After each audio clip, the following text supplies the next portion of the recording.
Uncanny Valley written by Aestics. Sharp 3 Strange World. Open corner bracket Rimuru Tempest. The door creaked open, but what greeted me on the other side wasn't more darkness, or the stale, bitter scent of blood-soaked stone. It wasn't the pressure of ancient traps or the tension of another deathmatch waiting to spring. It was light. I stepped through, slowly, cautiously. My senses, honed and sharpened to edge of death alertness, softened. I didn't lower my guard, never that, but even I couldn't help but marvel. There was a sky. A blue sky. Birds. Clouds. The sun. A gentle breeze stirred the hem of my coat, and I paused, blinking against the illusion. Because this has to be, right. We were still deep beneath the surface, so far below the crust of this world that light should have been a myth. And yet, I stepped onto grass. Real grass. It bent beneath my weight, damp and cool. The sanctuary of Oscar Orcus. The path before me was lined with marble tiles, each carved with runes I didn't recognize at first glance. The air was fresh, too fresh, like it was continuously filtered and recreated, tailored for the perfect balance of peace. To my left, wildflowers bloomed in patches. Lavender and white lilies and roses of many hues.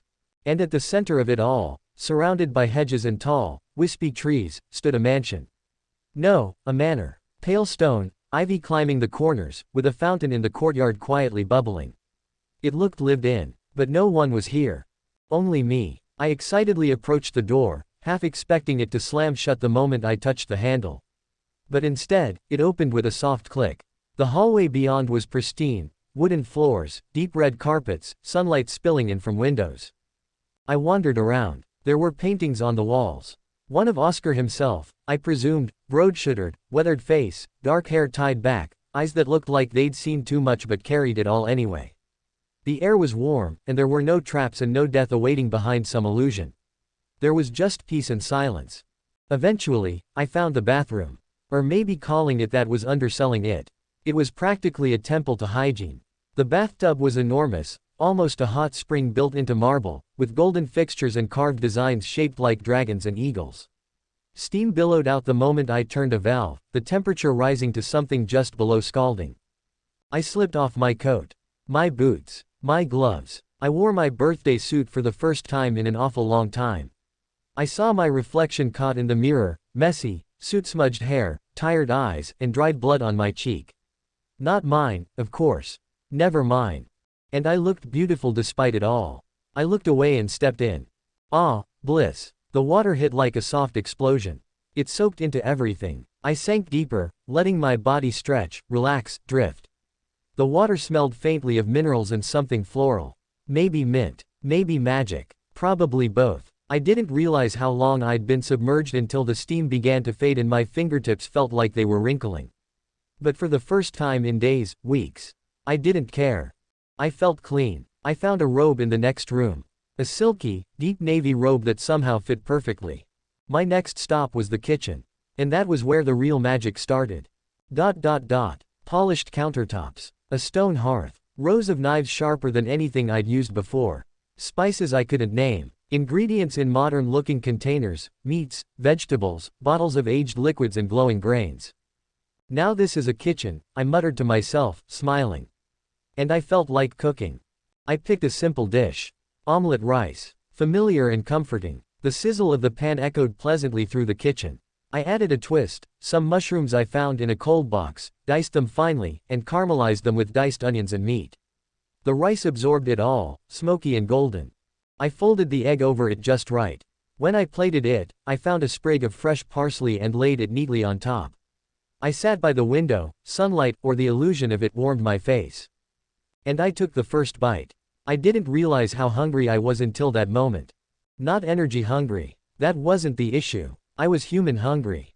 Hungry for something simple and warm and real. And it tasted amazing. I leaned back in the chair, setting down the fork. Through the window, I could see the clouds drifting across a painted sky.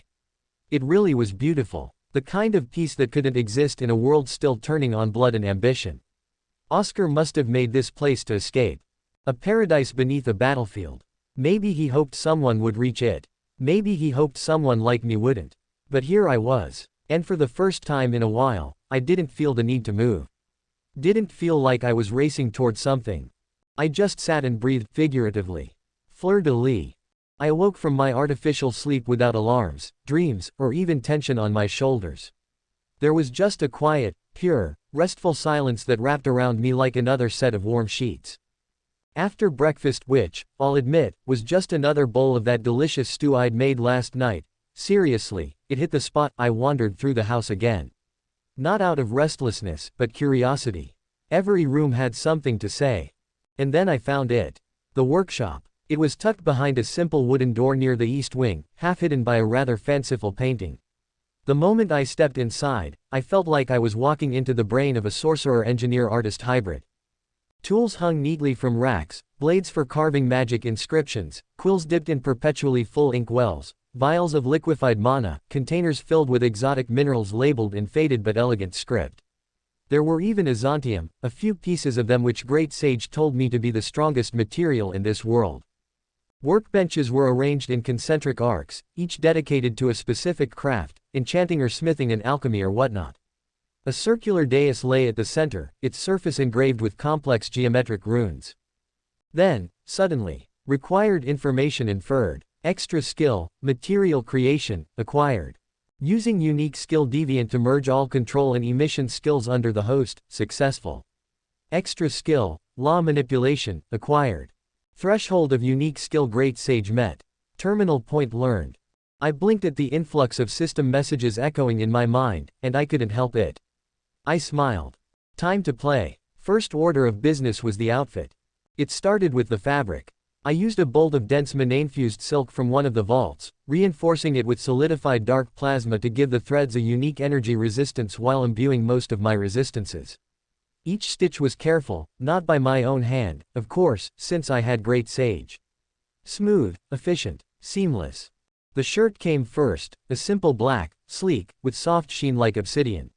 No frills. Just the kind of thing I'd wear around Tempest if I didn't want to look like a blob trying to act cool. Straight-cut black trousers followed, trimmed with a subtle dark silver lining. Then the cape. It draped around my shoulders and cut off just above the waist, clasped by an ornate obsidian hook with a carved scarlet gem. Stylish, but not too flashy. I wanted mobility, not a cape dragging around like some edgy villain. The red necklace was the centerpiece. I crafted it from a crushed core of a certain sky dragon I'd stored away.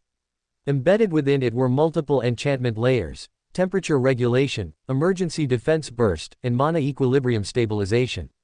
All integrated with deviant synthesis capabilities. Last, the boots. Classic black Chelsea design, polished but rugged. Lightweight, durable, reinforced with layered monster hide and energy-reactive metal soles to allow directional thrust when needed, basically built-in air steps. Because why not? I threw the full ensemble on, turned toward one of the polished mirrors, and whistled. Damn, I'd date me. Now, onto the next thing, solidifying black flame and black lightning. I deemed my violent fighting style a little lacking of finesse, so I figured that in order to compensate for my lost sword, I might as well learn to make it from my pseudo-void-like elements. And the catch was that it wouldn't be restricted to just swords.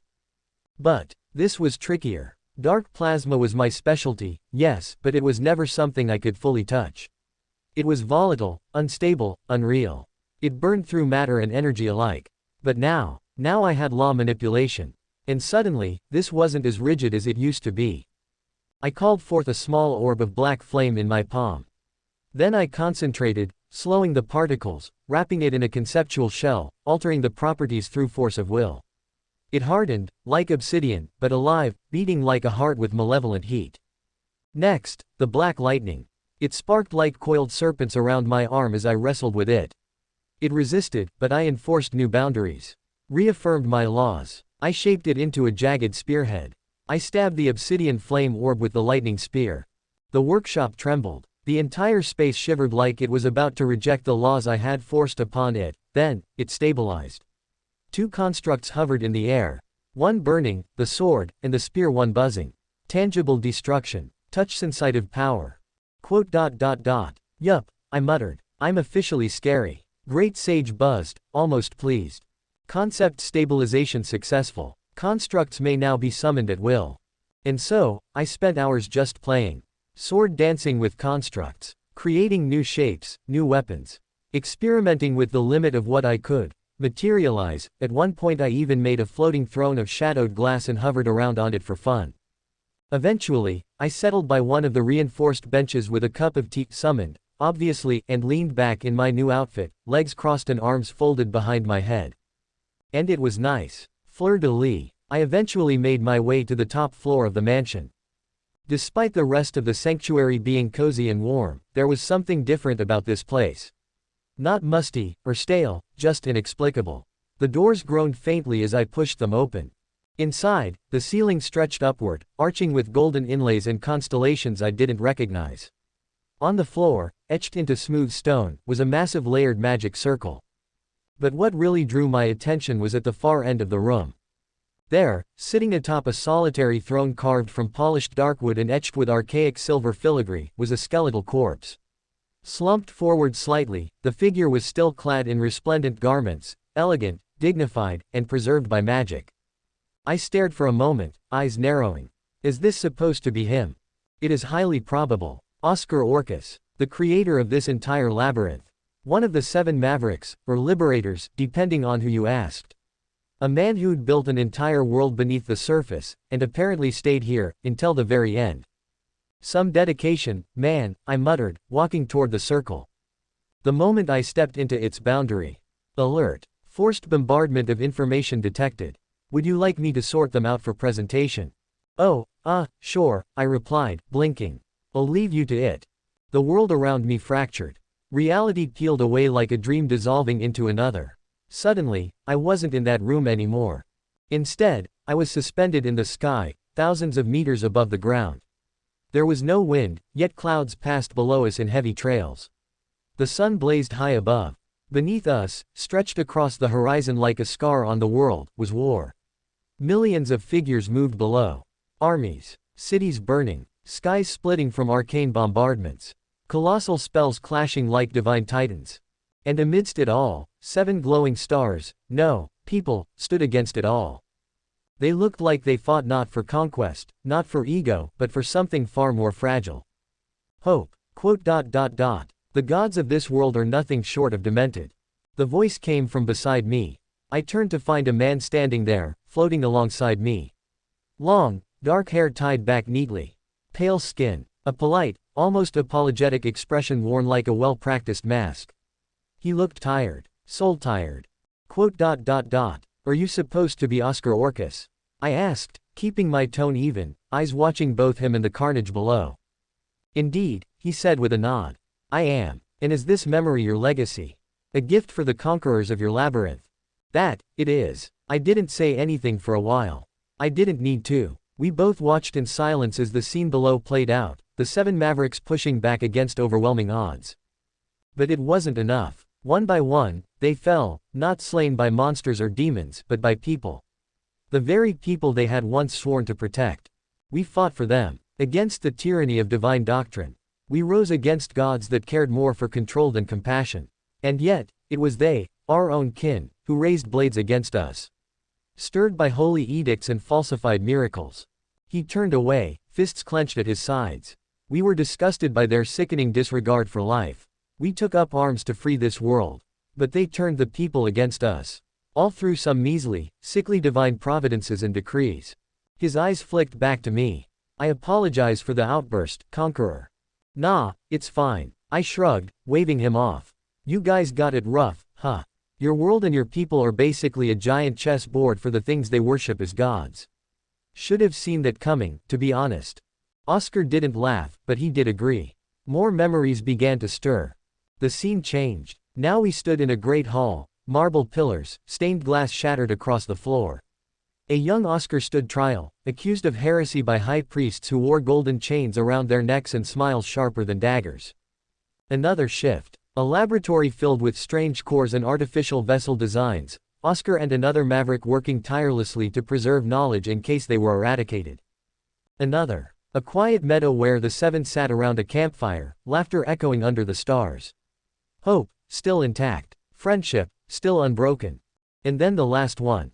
Oscar, alone, wounded, hands shaking as he inscribed the final glyphs into the floor of his sanctuary. A dying man preparing a coffin not for himself, but for truth. One that would only awaken when someone strong enough, and perhaps kind enough, reached him. The memory faded, and I was back. The workshop lights glowed faintly. The corpse still sat on the throne, unmoving. But I knew now, this wasn't just a tomb. It was a will, a story he'd wanted someone to carry. Notice. Creation magic, art learnt. Would you like to optimize its implementation and utilization in accordance with your skill set? Yes, no.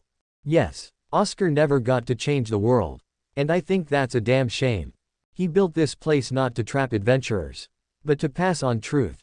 And to find one person, just one, who might understand. Well, I muttered amidst the silence. It's about time I get the hell out of here. Fleur-de-lis. Open corner bracket Shizuku Yagashi. We should have never left the castle. I was used to chaos. You didn't survive a death trap like the Great Orcus Labyrinth without learning how to remain calm when everything around you is falling apart. You didn't pick up a sword and charge into battle unless you'd steeled yourself to the weight of it, to blood, screams, pain. Except this wasn't chaos. This was slaughter. It started like any other field training mission. The kingdom had wanted us to rehabilitate by engaging in something normal, something practical. So they sent us, a group of half-traumatized teenagers, out near the Ricin Gorge to hunt low-tier monsters with a small platoon of royal knights as support. And for a while, it was almost peaceful. Almost normal. Just an hour ago, we were still joking with the knights, laughing at Kuki's exaggerated bravado while swinging our swords at dumb, oversized lizards. I even remember rubbing the back of my head, thinking how absurdly easy it all felt. Until it arrived. The trees fell silent before we heard the screech. The air turned thick before the blood began to fall. And then it tore through the night platoon like paper. A nightmare given flesh, sleek black limbs, unnaturally long. A shining, eyeless head that glinted like obsidian and a serrated tail that cut through steel like silk. It moved with the grace of a predator and the cruelty of a demon. We didn't even get a proper formation going. The knights, 20 of them, fully armored and battle-trained, were wiped out in less than 10 minutes. I watched one of them get impaled through the chest and thrown into a tree like a discarded toy. Another screamed before his voice cut off mid-note, his head rolling to the forest floor. Kuki tried to play hero again. As always, he charged it before any of us could stop him, sword blazing with holy light. But it batted him away like a bug. He crashed into the rocks, blood spilling from his mouth, eyes unfocused. Still, he staggered back to his feet, screaming about justice and not giving up. He was going to get himself, and everyone else, killed. I barely dodged the next sweep of the creature's tail. I could feel the shockwave against my ribs. There were too many injured, too many scattered. Kaori was trying to stabilize Ryutaro, who had a massive gash across his back. Some of the other students were sobbing, hiding behind trees, unable to process the massacre unfolding around them. And then it turned toward me. It moved in a flash, faster than I could react. I stepped back, blade raised, breathing steady despite the racing of my heart. I'd trained for this. I had to hold firm. But I wasn't going to make it. Kuki tried to intercept, but he stumbled, his ankle twisted, sword slipping from his grasp. Pack. It lunged. I saw its inner jaws open mid-leap. I saw death. And then, you've got to be kidding me. The voice was smooth, young, almost amused, pleasant in a way that didn't belong on a battlefield soaked in blood and smoke. And then steel sang. A flash of obsidian. The xenomorph thing's claws clanged against a blade so black it reflected no light, only void. The force of the impact shattered the ground beneath us, dust and stone erupting in a storm. I blinked against the debris, heart still pounding, mind barely registering what had just happened. When the dust settled, I saw him. No, them. A young-looking figure stood between me and the creature, one hand on the hilt of that impossible sword. They couldn't have been older than 13 or 14, petite, almost delicate, but something about them felt off. Uncanny. Uncanny valley. This unsettling sensation occurs because entities are too similar to humans but not quite convincingly realistic, triggering a psychological conflict. Silver blue hair shimmered under the sun like flowing moonlight. Golden eyes, not gold-colored, but actual gold, shone with stars of blue and red dancing in them. Their beauty was otherworldly, divine, and utterly detached from the carnage around them. The monster hissed, tail lashing, but the figure didn't flinch. Their sword twitched once, and the tail was gone, severed, flung aside like garbage. The creature reeled, screaming in a voice that wasn't a sound but a curse. And then they spoke again. You're loud, ugly, and overconfident. That's 3 strikes. He smiled. And then he moved. I didn't see the step. One moment he was there, and the next he was behind the creature, obsidian sword cleaving through it in clean, surgical arcs. The monster shrieked, tried to counter, but it was too late. Each swing carved symbols of light in the air. Magic. Not any kind I recognized, though. The final blow wasn't flashy. Just a casual, almost lazy stab through its center. But the moment the blade pierced the core, the monster disintegrated, imploding in a whirl of dark embers. Silence. Even the wind was too afraid to stir. I stared. He turned to me then, golden eyes settling on mine. I froze. There was a strange comfort in that gaze. Like he saw me. Like he knew me. You all right? He asked, voice casual, like we hadn't just been seconds from death. That thing was annoying. You're lucky I was nearby.